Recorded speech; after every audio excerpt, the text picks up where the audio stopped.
राजनीति में दोस्ती यारी वफादारी और विचारधारा सब ठीक है, लेकिन जब अपनी ही टीम का कैप्टन ड्रेसिंग रूम छोड़कर दूसरी टीम में चला जाए और जाते जाते आधी टीम भी अपने साथ उठा ले जाए, तब समझ लीजिए कि बात कितनी बड़ी है। कल अरविंद केजरीवाल के सबसे भरोसेमंद साथियों ने 15 साल पुरानी दोस्ती तोड़ दी और साथ में राज्यसभा में आपका वजूद भी खत्म करके चले गए। इसके पीछे की वजह क्या है, पूरी कहानी क्या है और आने वाले दिनों में ये दल बदल की कहानी क्या रंग दिखाएगी, केजरीवाल के लिए कितना बड़ा झटका है, आज हम सब कुछ बताएंगे। नमस्कार, मैं उदित तिवारी और सब ठीक है। आज जो कहानी है वो सिर्फ राघव चड्ढा के बीजेपी में जाने की नहीं है।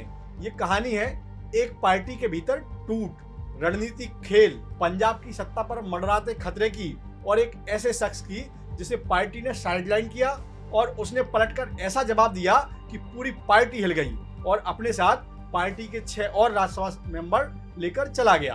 अंदाजा लगाइए, राज्यसभा के 6 मेंबर ये एक युवा फेस के साथ पीछे चल दिए।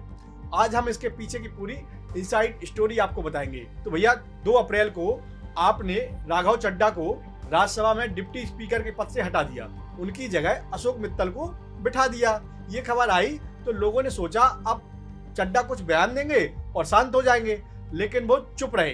बस कुछ सोशल मीडिया पोस्ट आई और कोई बड़ा बयान नहीं आया।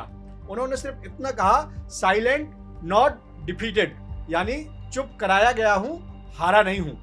22 दिन तक सब शांत रहा और फिर 24 अप्रैल को एक बड़ा तूफान आया। कल दिल्ली में एक प्रेस कॉन्फ्रेंस हुई और कोई नहीं जानता था कि आगे क्या होने वाला है। पर्दे के पीछे बीजेपी के लोग थे, स्क्रीन पर तिरंगे का वीडियो चल रहा था, पत्रकार आपस में पूछ रहे थे माजरा क्या है। दोपहर ठीक 3:30 पर राघव चड्ढा, संदीप पाठक और अशोक मित्तल मंच पर आए और उन्होंने जो कहा उसने सबको हिला दिया। तीनों नेताओं ने ऐलान किया कि आपके 10 में से 7 राज्यसभा सांसद बीजेपी में मर्ज हो रहे हैं। 7 नाम भी गिनाए, राघव चड्ढा, संदीप पाठक, अशोक मित्तल, हरभजन सिंह, स्वाति मालीवाल, राजेंद्र गुप्ता और विक्रम साइनी। शाम 5 बजे तीनों नेता बीजेपी के हेडक्वार्टर पहुंचे। भगवा पटका पहनाया गया, मिठाई खिलाई गई और औपचारिक इंडक्शन हो गया। इनसाइड में जाने के लिए टाइमलाइन भी देखो तो 2 अप्रैल को आपने राघव चड्ढा को पद से हटाया और उनकी जगह अशोक मित्तल को ये जिम्मेदारी दी राज्यसभा में उपनेता की। लेकिन 15 अप्रैल को अशोक के घर पर ईडी की एक रेड पड़ी। इस बीच 17 अप्रैल को केंद्र ने चड्ढा को जेड कैटेगरी की सुरक्षा दी और 24 अप्रैल को राघव, अशोक समेत 7 सांसदों का बीजेपी में विलय हो गया। अब यहाँ थोड़ा रुकते हैं और एक जरूरी बात समझते हैं दल बदल विरोधी कानून की। ये कानून कहता है कि अगर आप अपनी पार्टी छोड़ते हैं तो आपकी संसद सदस्यता जा सकती है, लेकिन इसमें एक छूट है। अगर किसी पार्टी के 2/3 सांसद एक साथ दूसरी पार्टी में जाएं तो उसे पार्टी का विलय माना जाता है और कोई अयोग्य नहीं होता। आपके राज्यसभा में 10 सांसद थे और इसका 2/3 होता है 6.67, यानी कम से कम 7 सांसद। और चड्ढा अपने साथ ठीक 7 सांसद लेकर चले गए।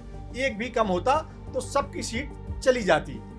पूरा गणित देखकर समझा जा सकता है कि ये किसी भावनाओं में बहकर फैसला नहीं लिया है।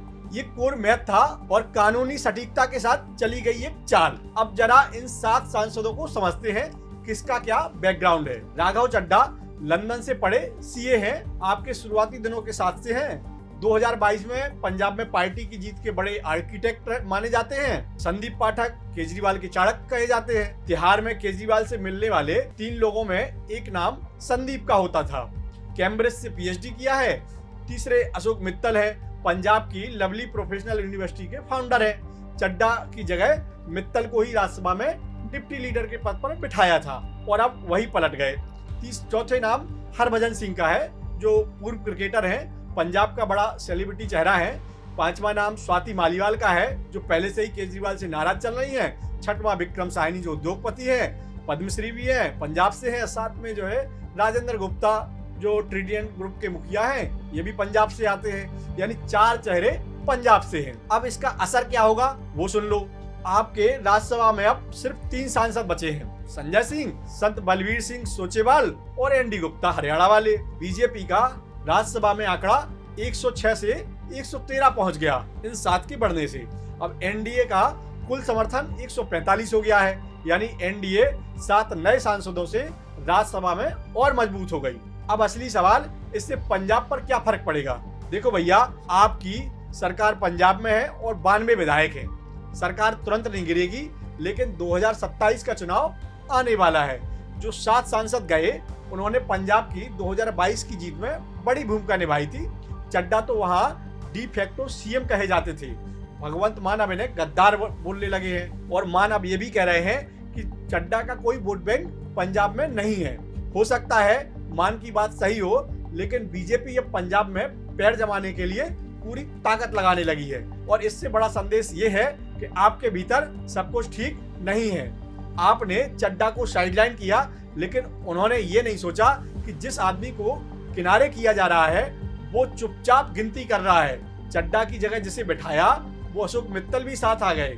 जिस दिन ये खबर आप यानी केजरीवाल तक पहुंची, तब दोपहर 12 बज गए थे, यानी तब तक देर हो चुकी थी। 2 प्रेस कॉन्फ्रेंस हुई, एक संजय सिंह की और एक भगवंत मान की, लेकिन कहानी पहले ही लिखी जा चुकी थी। तो भैया आखिरी बात, राजनीति में अपमान का जवाब देने के 2 तरीके होते हैं। एक बयानबाजी, जो बहुत कुछ लोग करते रहते हैं लेकिन उसका असर कुछ नहीं होता है। दूसरा है चुपचाप गणित बिठाओ और ऐसा पलटवार करो कि दूसरे को संभलने का मौका ना मिले। चड्डा ने यही दूसरा रास्ता चुना।